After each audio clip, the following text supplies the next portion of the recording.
There's a weight that doesn't announce itself. It doesn't show up dramatic, doesn't knock. It just settles somewhere behind your sternum, and you carry it through the grocery store, through the small talk, through the smile you've gotten very good at, and nobody sees it. Nobody asks. And part of you is relieved about that, and part of you is so tired of being relieved. You know that feeling? When the truth you're holding is so heavy it's changed the way you stand? That's why this place exists. Not to fix anything. Not to explain it away. Just to sit with it, whatever it is, in the quiet, with someone who already knows that some things don't have a clean ending. Tonight, someone has something to say, and they've never said it out loud before. The smell hit me first. That's always how I know I've gone back there in my head. Not the image of it, not the sounds, the smell. That particular mix of floor cleaner and recycled air and something underneath it all that I still can't name. Something that just smells like waiting. Like time that doesn't know what it's doing with itself. Mara was 7. 7 years old, and she had this thing she did when she was nervous. She'd twist the hem of her shirt into a little rope, then let it go, then twist it again. I'd seen her do it before spelling tests, before the dentist. Little kid nervous, normal nervous, the kind of nervous that has an ending. I didn't know, when I first noticed her doing it in that hospital bed, that I was watching something change. I thought we'd be home in 2 days, maybe 3. I thought this was one of those things you look back on later and say, that scared us for a minute, and then you pour yourself a drink and you don't think about it again. I was wrong about that. By day 4, I had a chair. Not assigned to me. Nobody assigned it. But there was a recliner in the corner of room 214, blue vinyl, slightly crooked on the left side so it tilted just enough to be annoying without being unbearable. And that chair became mine. The nurses knew it. They'd come in for the 6 a.m. check and they'd see me there and nobody said anything about it. That was its own kind of kindness. The nurse who did most of the overnight shifts was named Deja. She had this way of moving through the room that I can only describe as careful, like she understood that 3 a.m. in a pediatric ward is its own kind of sacred space, and you don't bang around in it. She'd check the monitors, write something down, and sometimes she'd catch my eye and just nod. Not a everything is fine nod. Not a don't worry nod. Just a I see you nod. That was enough. Some nights, that was everything. My wife Renata drove in every morning. We had a 12-year-old at home, our son, Eli, and somebody had to be there. We'd worked it out without really talking about it, the way you work things out when there's no good option, and you're both too exhausted to negotiate. She'd come at 9. I'd leave at 10, go home, shower, eat something, stare at the wall for an hour, drive back. We'd overlap for about 40 minutes in the middle of the day, standing in the hallway outside Mara's room, talking in low voices about logistics, medication schedules, insurance calls, what Eli had said at dinner. We were very efficient about it. We were not talking about the thing we were both thinking about. There was a vending machine on the 2nd floor, 1 elevator down, turn left, past the little family waiting area with the fake plants. It had this one specific granola bar, honey almond, that Mara had decided was the only food she wanted. Not the food the hospital brought. Not anything from the cafeteria. That granola bar. So every morning I'd go down there and get 2 of them and bring them back, and she'd eat half of one and fall asleep, and I'd eat the other one standing by the window watching the parking lot fill up. That was our routine. You know how that happens? How fast something becomes routine inside a place like that? By day 6, I knew which elevator was slower. I knew the janitor's name was Pete, and he always came through around 7:15. And he whistled something I never recognized. I knew that if you wanted the good blankets, the ones that were actually soft, you had to ask before noon, because after noon they were all in the wash. I knew all of this. I knew none of what mattered. The hope, and there was hope, I want you to understand that. There was real hope. The hope lived in the small things. The way Mara laughed at a cartoon one afternoon. Genuinely laughed, not performed laughed, not I'm trying to make Dad feel better laughed. Just a real 7-year-old girl laugh at something stupid a cartoon character did, and I sat in my crooked blue chair and I thought, there she is. She's still in there. We're going to be fine. I thought that a lot. I held on to it. I should tell you, the doctors hadn't said anything definitive yet. They were still running tests. There was a word they kept using. Inconclusive. I grew to hate that word in a way I've never hated a word before or since. Inconclusive. Like the answer was right there and it just hadn't made up its mind yet. Like it was taking its time deciding whether to ruin us. But I was still in the phase where I believed in the best version of the ending, where I bargained with the universe in the shower every morning, where I made deals with something I'm not even sure I believe in. Let her be okay. Whatever you want, let her be okay.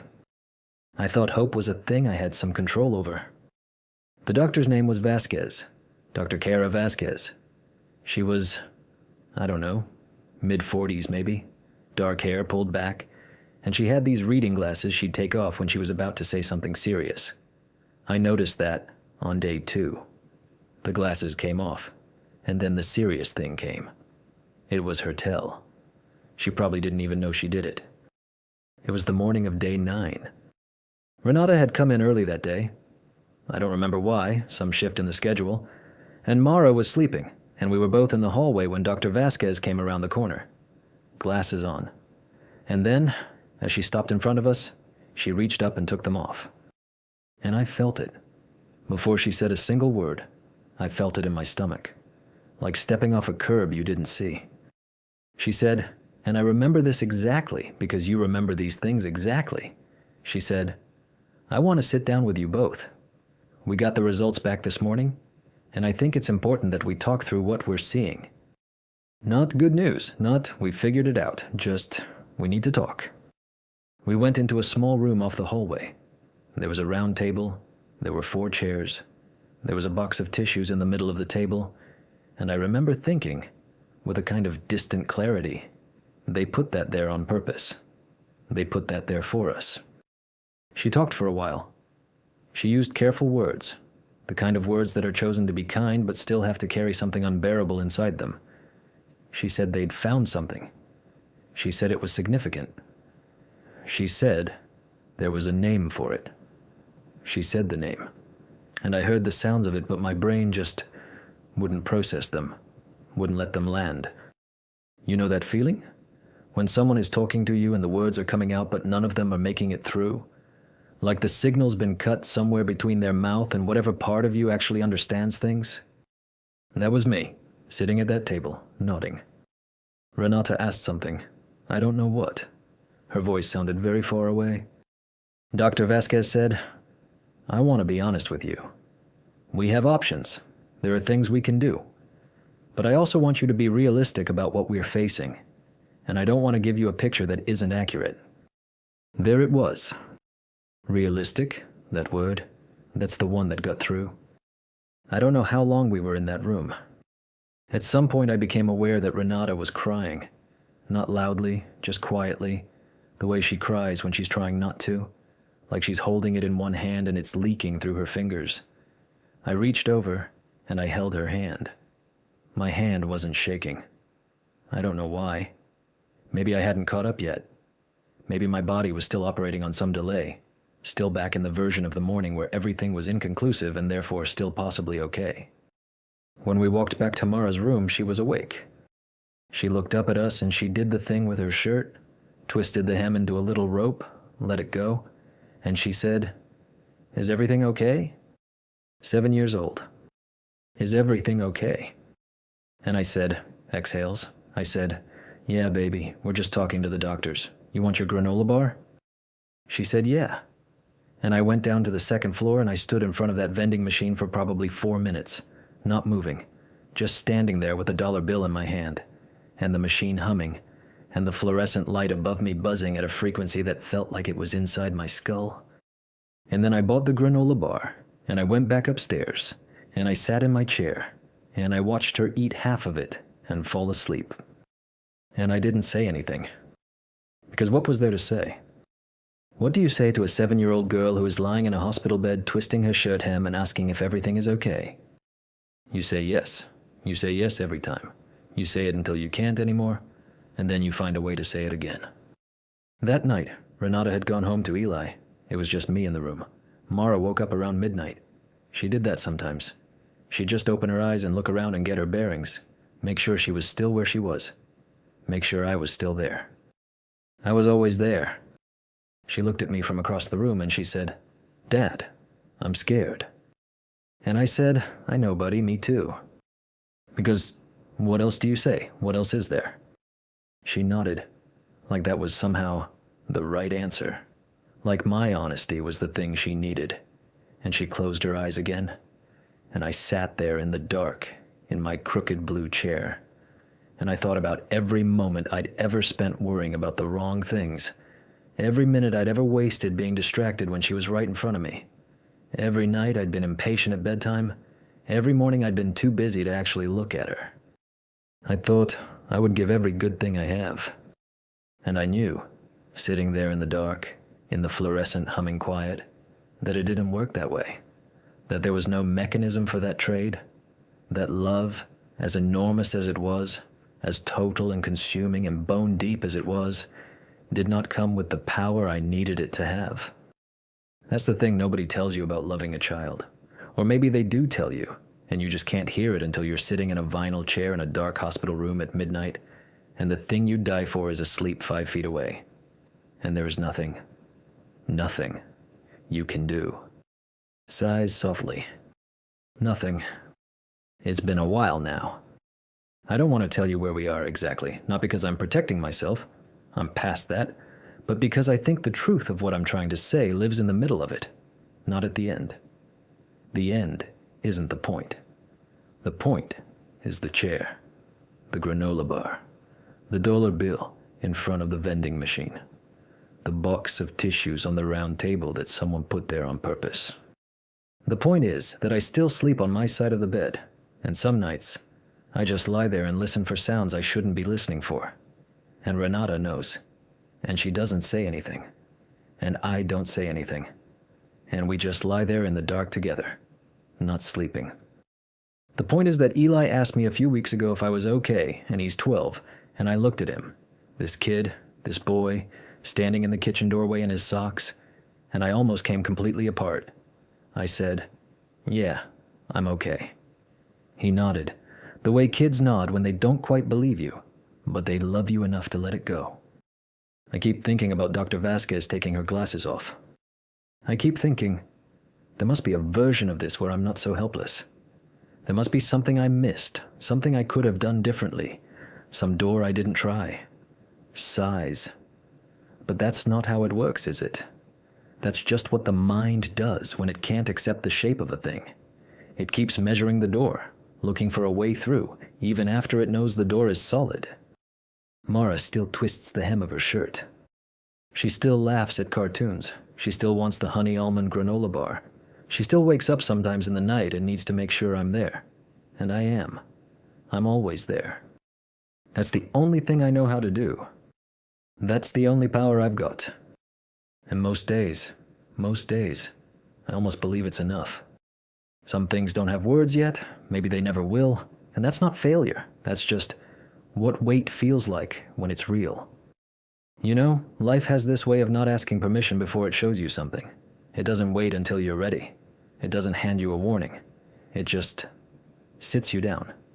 And suddenly, you know something you didn't know before, and you can't unknow it. This next one is about that kind of knowing. The folder I kept renaming. I'm looking at the desk right now. I'm not at it. I'm across the room, sitting on the floor with my back against the radiator, and I'm just at it. The lamp is on. The blue one I got at an estate sale for $8 because I thought it would make the space feel serious, like a real writer's desk. And the light it throws is this pale, watery blue, and there's a mug on the left side. Cold, definitely cold. And there are papers. So many papers.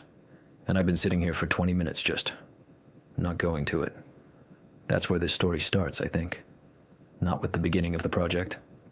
With me, on the floor, unable to cross 8 feet of hardwood to sit down and do the thing I told everyone I was going to do. Let me back up. Act 1. Okay, so 18 months before that floor moment, 18 months, give or take, I started writing a novel. I know how that sounds. I know what you're thinking. And yeah, you're probably right. But let me at least explain what it felt like from the inside, because from the inside, it felt like the most necessary thing I had ever decided to do.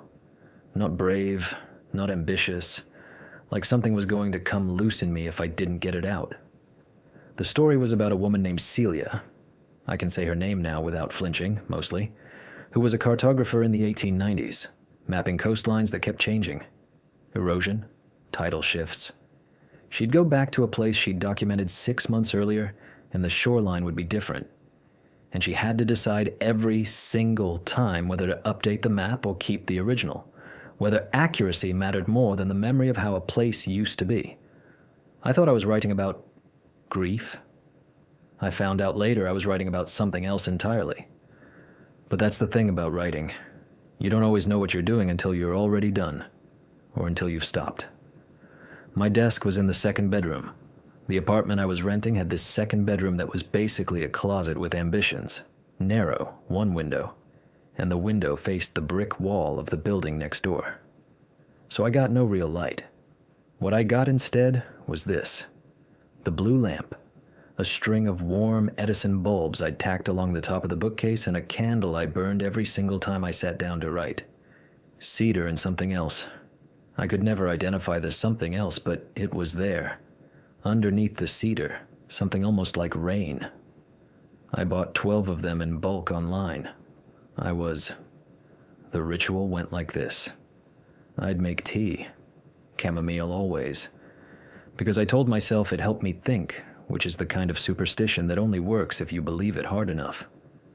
I'd light the candle, I'd open the laptop, and I had a folder on my desktop called, and every night I would save a new version of the document with the date and the file name, and then, here's the thing, here's the embarrassing part, I'd rename the folder.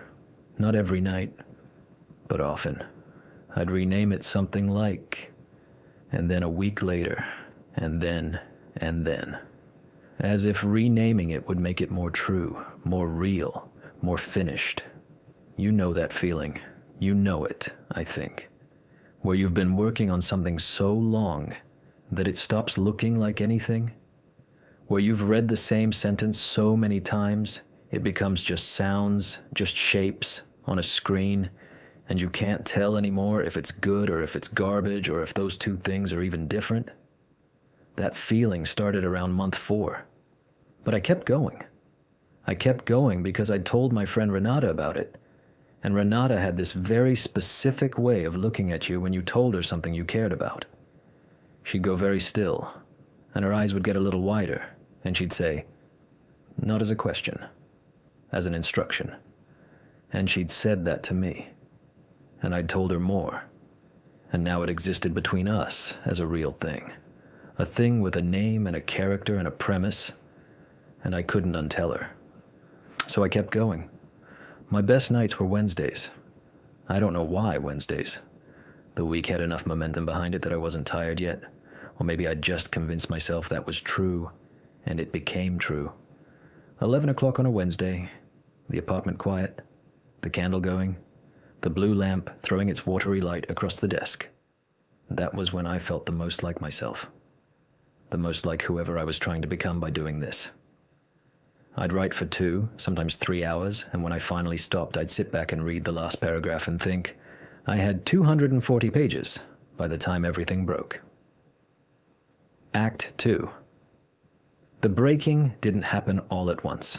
That's the part that's hard to explain. I always thought, I think most people think, that catastrophe is loud, that you'll know when it happens. But this one was quiet. This one happened in a kitchen, on a Saturday afternoon, with the windows open and someone's music coming in from the courtyard below. Renata came over for lunch. She'd been asking to read pages for months, and I'd been deflecting for months, the way you deflect when you love someone and you're terrified of what they'll see. But that Saturday, I finally handed her a printed chunk. The first 70 pages, clipped together, my name in the header, like it was a real manuscript. I made sandwiches. She read at the kitchen table while I moved around pretending to clean things that were already clean. She finished. She put the pages down. She picked up her coffee. She took a sip. And then she said, "I think you're writing around the thing you actually want to say." I said, "What does that mean?" She said, "Celia is beautiful. The world is beautiful. But I keep waiting for it to show up, and you never do." I didn't say anything. She wasn't being cruel. I want to be clear about that. Renata was never cruel. She was one of those people who told you the truth the way you'd want someone to tell you the truth. Gently, but without softening it so much that it stopped being true. And she sat there, and she waited. And I stood at the kitchen counter with a dish towel in my hands, and I thought. I said, "Okay?" She said, "Okay?" And I said, "Yeah, okay. I heard you." And that was it. That was the whole conversation. She stayed another hour. We talked about other things. She left.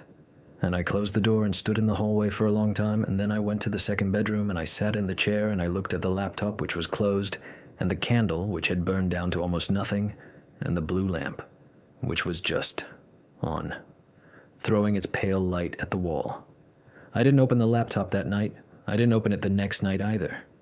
I told myself I was thinking, processing, that this was part of the work, the not writing part, the part where you let things settle, and maybe some of that was true.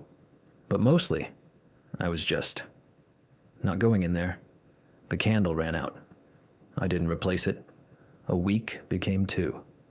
2 became 6. The folder on my desktop, I stopped clicking on it. I'd see it every time I opened the laptop to do something else, some mundane thing, an email, a recipe, and I'd look at it, and then I'd look away. Like it was a person I'd wronged. Like I owed it an apology I wasn't ready to give.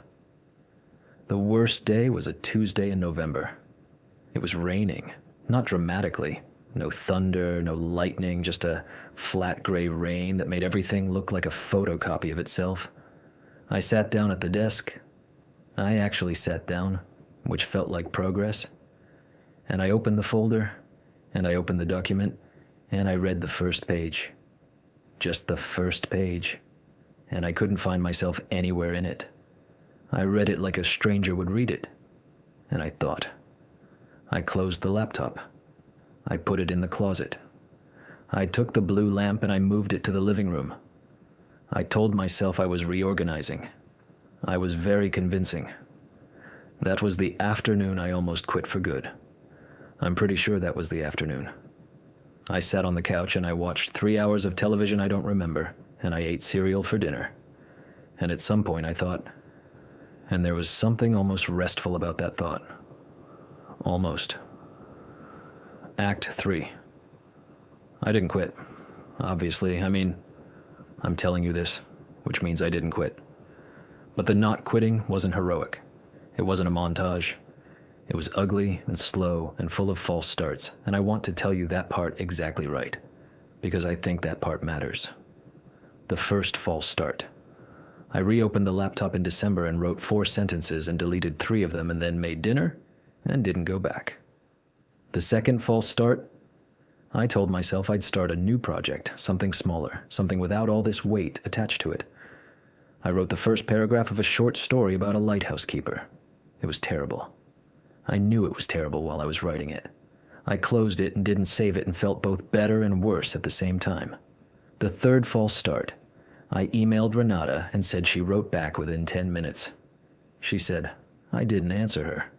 But I kept the email open in a tab for 3 days, which tells you something. And then, here's the part that I find almost embarrassing to say out loud because it's so small, it's such a small thing. I found one of the printed pages. I'd missed it when I put everything away. It had slid under the desk, probably, or fallen behind the bookcase.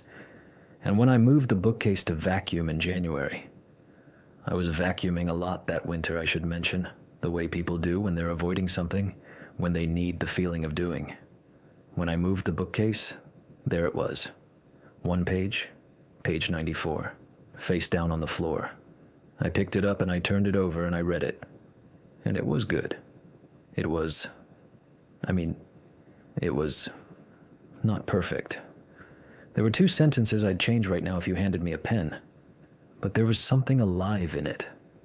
There was something that was actually some turn of phrase, some observation Celia made about the way a certain kind of light made the water look like hammered tin. And I read it and I thought, I put the page on the desk. I went and got the laptop from the closet. I didn't plug in the blue lamp. I left it in the living room. I didn't light a candle. I sat down in the chair, in the half-dark, and I opened the document, and I didn't read from the beginning.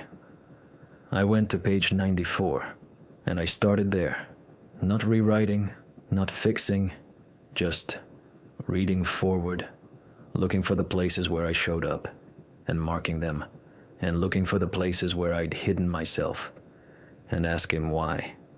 That was February. I'm still going. Some nights it's good. Some nights I rename the folder again. I still do that. I renamed it last week. I called it. And I don't know if that's what it is yet, but it's what I'm trying for. The desk is still across the room. The lamp is still on. The mug is still cold. I think I'm going to go sit down. There's something that happens after a story like that one. You don't move right away. You just sit there, holding it, turning it over, feeling the particular weight of a lesson that didn't come easy, that had to be paid for in some currency you didn't know you were spending until it was already gone. I have to take a breath here, just a second. Because that story asked something of you. It asked you to stay inside a hard truth without flinching, and you did, and that matters. So, let it settle. There's a kind of guilt that doesn't announce itself cleanly. It doesn't arrive with a name or a shape. It just moves in, quietly, sets its things down in the corner of a room you thought was yours. And after a while you stop noticing it's there because it has started to feel like you, like the furniture of who you are now. You know that feeling? When you keep returning to a single moment? When you replay it and slow it down and ask yourself, what if I had done something different? Not once, not twice, but in the middle of the night, and at the kitchen sink and in the car when a song comes on that has nothing to do with anything, and suddenly you're back there, and your hands are on the wheel, and you're asking it again. What if? Some things people carry, they carry alone, because the weight of it feels too specific, too theirs, too shameful to hand to someone else. Because if they say it out loud, it becomes real in a new way. And real is the thing they are not sure they can survive. There's a particular kind of guilt that lives in the space between love and fear, where you loved something so completely that when something went wrong, the only explanation your heart could find, the only one that made any sense at all, was you. That it had to be you. That you must have failed at the one thing you were supposed to get right. I'm going to sit with that for a moment before I keep going. Because what comes next is that kind of story. A parent, a child who is fighting, holding on with everything they have. And a guilt so enormous it doesn't have edges yet. You can't see where it starts or where it ends. You just know it fills every room the person walks into. This story is quiet in the way that only the most devastating things are quiet. And I'm not going to leave you to walk into it alone. Stay close. The vending machine on the 4th floor makes this sound, right before it drops whatever you've asked for, like it's clearing its throat, like it's apologizing in advance. I know that sound better than I know my own heartbeat right now. I've heard it maybe 200 times in the last 3 weeks. 2:17 in the morning, 2:40, 3, oh something. The hours stop having names after a while. They just become before the nurse comes and after the nurse comes and the long part in between where you sit in the orange chairs and try to remember how to breathe. The chairs in the pediatric wing are orange. I don't know why that bothered me so much at first. Orange. Like someone on a committee somewhere had decided that sick children needed to be cheerful at. Like the right shade of tangerine might make any of this easier to hold. I know every scratch on the floor tile in front of room 412.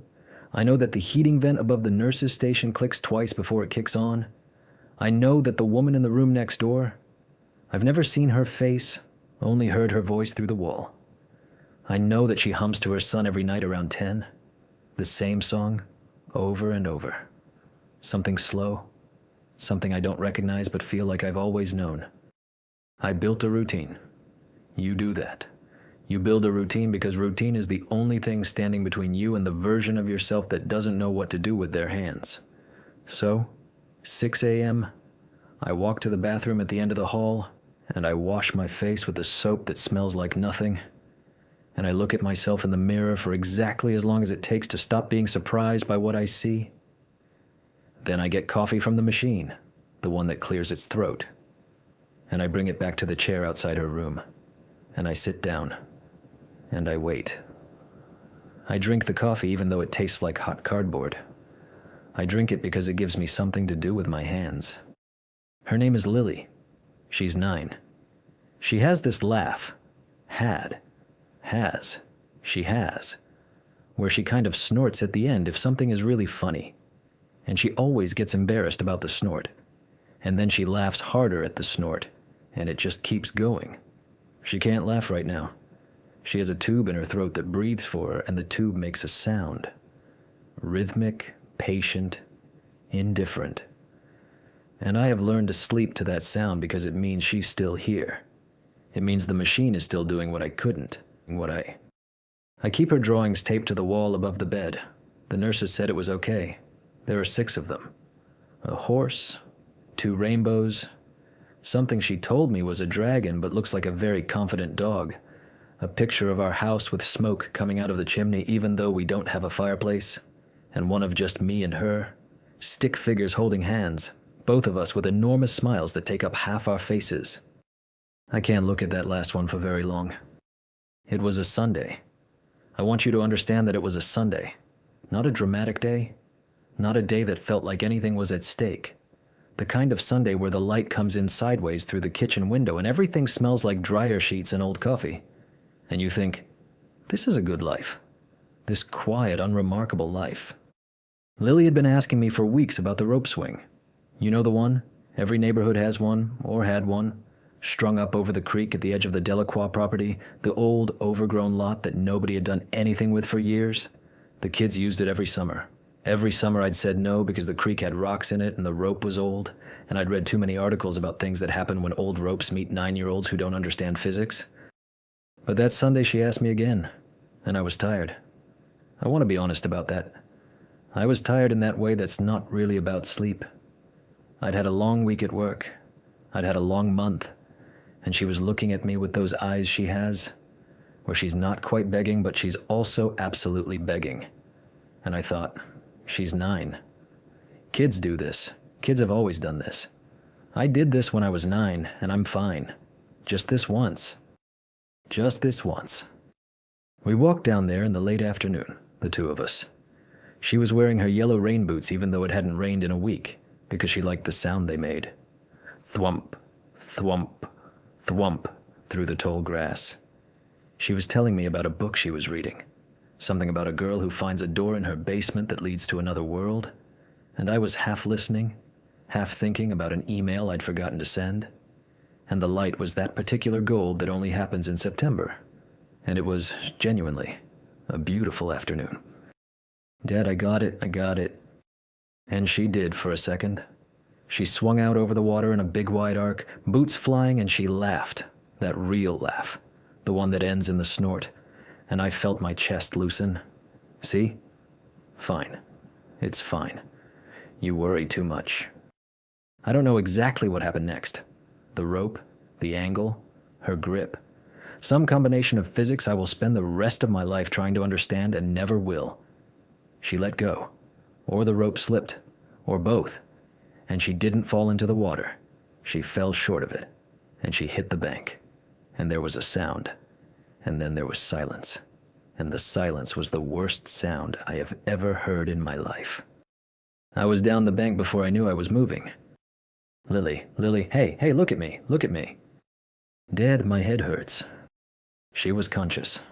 That's the thing I have to hold on to. She was conscious, she was looking at me. She said, I know, baby, I know, I've got you, and I picked her up. which I know now I was not supposed to do, and I carried her. I called 911 walking back through the tall grass. I can still feel the weight of her in my arms, her yellow boots. The way she kept her eyes open like she was trying very hard to do something simple that had suddenly become complicated. The paramedic, young guy, couldn't have been more than 25, looked at me when they took her, and I saw his face do something, just for a fraction of a second before he got it under control. That fraction of a second. I've thought about it every single day since. The doctor who came to find me in the waiting room was a woman named Dr. Okafor. She has this quality, I don't have a better word for it, of making you feel like she is entirely present with you, even in a hallway, even at 11 at night, even when she's about to say something that will rearrange every room in your interior life. Your daughter has a significant brain injury. We're doing everything we can. The next 72 hours are going to tell us a lot. Is there someone we can call for you? And I said no, because Lily's mom, my ex-wife, Claire, lived 40 minutes away. And I knew I had to call her myself, and I wasn't ready. And I said no, because I needed 60 more seconds of being the only person who knew, before the knowing spread out and became real. I called Claire from the bathroom. I sat on the floor with my back against the door and I called her, and when she answered, I couldn't speak for a moment. I just breathed, and she said, "What? What happened? Talk to me." And I told her, and the sound she made is something I will carry with me until I die. She was there in 40 minutes. She didn't say anything to me when she arrived. She walked past me into the hallway and asked the nurse where Lily's room was, and I understood that completely. I understood it in my bones. I didn't deserve a hello. I didn't deserve anything. I sat in the orange chairs alone. I don't know how long. I don't know what I thought about exactly. I remember looking at my hands, the hands that had carried her, the hands that had let her climb that rope, and thinking that they looked the same as they always had, and that there was something deeply wrong about that they should look different, that there should be some visible mark, something that told the world, these are hands that failed. There were nights, I'm not going to pretend there weren't, where I sat in that chair at 3 a.m. and I didn't want to exist anymore. Not in any active way, just in the way where the idea of continuing to take up space felt like more than I was capable of. Where I thought, she would be better off without this version of me, the version that took her to the rope, the version that was thinking about an email. I said things to myself in those hours that I have never said out loud, things I will probably never say out loud. I became fluent in a language made entirely of if only, and why didn't you, and you knew, you always knew. The woman next door kept humming her song. I kept buying coffee that tasted like cardboard. I kept watching the vent above the nurse's station click twice before it kicked on. 17 days in, Lily opened her eyes. Not all the way. Not in the way you see in movies, where someone wakes up and immediately knows where they are and asks for water and everything snaps back into place. It was slow. It was the tube coming out first. That was its own whole terrifying morning. And then it was her breathing on her own, which I watched like it was the most important thing I had ever witnessed, because it was. And then it was her eyes, partly open, unfocused, traveling around the ceiling of room 412, like she was reading something written up there that only she could see. Claire was holding her left hand. I was standing near the door, trying to take up as little space as possible, trying to be present without being in the way, which is a very specific kind of grief I didn't have a name for until I lived inside it. Lily's eyes moved across the ceiling and then they moved to the wall, to the drawings. She looked at them for a long time. The horse, the rainbows, the confident dog dragon, the house with the imaginary fireplace. And then she looked at me. She couldn't talk yet. Her throat was raw, the nurses had explained. It would take time. Everything would take time. The road ahead was long, and there were no guarantees about what we'd find at the end of it, and I had made my peace with that. Or I was trying to, every morning, in front of the mirror that showed me the face I no longer recognized. But she looked at me, and she kept looking at me, and then, slowly, with what I could see was enormous effort, she lifted her right hand, just a few inches off the blanket, and she held it out. Toward me. Not toward Claire, not toward the nurse. Toward the man standing near the door, trying to take up as little space as possible, who had carried her through tall grass in yellow rain boots, and had been wrong, so catastrophically wrong, about a rope over a creek on a golden Sunday afternoon. Toward her dad. I crossed the room. I took her hand. It was small and warm, and it felt exactly the way it had always felt, and I sat down on the edge of the chair beside her bed, and I didn't say anything because there was nothing to say that wasn't too big for the room. She closed her eyes again. She kept holding my hand. The heating vent clicked twice. The machine breathed its steady rhythm. Somewhere down the hall, the vending machine cleared its throat. I'm not going to tell you she's fine. She's not fine yet. There are months of work ahead of us.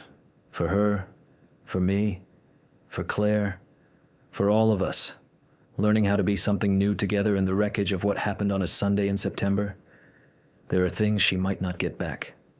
There are things I know I won't get back. And I have to live inside that. I have to learn to be a person who made a terrible choice and has to keep being a person anyway. Because she needs me to be a person. She reached out her hand toward me, and that means something, and I don't know exactly what it means, but I'm holding it. You know that feeling when you replay something so many times it stops feeling like a memory and starts feeling like a punishment? I still do that. Probably always will.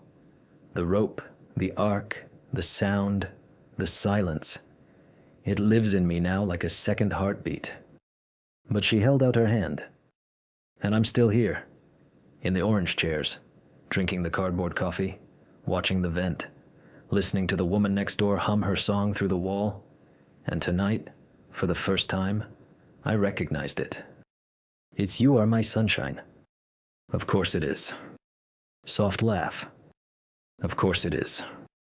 I sit with that for a moment before I say anything. Because I think that's the only honest thing to do after what we just heard. There's something that happens when guilt and love occupy the same space inside a person. They don't take turns. They don't negotiate. They just press against each other, constantly. And the person carrying both of them has to keep breathing anyway. Has to keep showing up anyway. Has to keep walking down hospital corridors and signing forms and holding it together in front of people who are watching their face for clues and falling apart in parking garages alone where no one can see. You know that feeling when you're holding something so heavy that you stop being able to describe it? When someone asks, "How are you doing?" and the true answer is so far outside of language that you just say, "Okay." Not because you're lying, but because the real answer would take everything you have left and you don't have it. That's where these people were when they came to us. Carrying truths they didn't know how to say out loud to anyone who actually knew them. And I want you to understand what it takes to say those things anyway. Even here, even anonymously, even in the dark. That's not a small thing. That's one of the bravest and most quietly desperate acts a person can do. Reach towards someone, anyone, and say, "This is what's actually happening inside me." If you have something like that, and I think a lot of you do, because I think that's why you're still here, Confessed exists for exactly that reason. You can find the link to share your story in the description below. It doesn't have to be polished. It doesn't have to make sense yet. It just has to be true. We'll hold it carefully. That's a promise. I keep coming back to something one of them said. About fault. About whether loving someone the wrong way is still love. I don't have an answer for that. I'm not sure the answer is the point.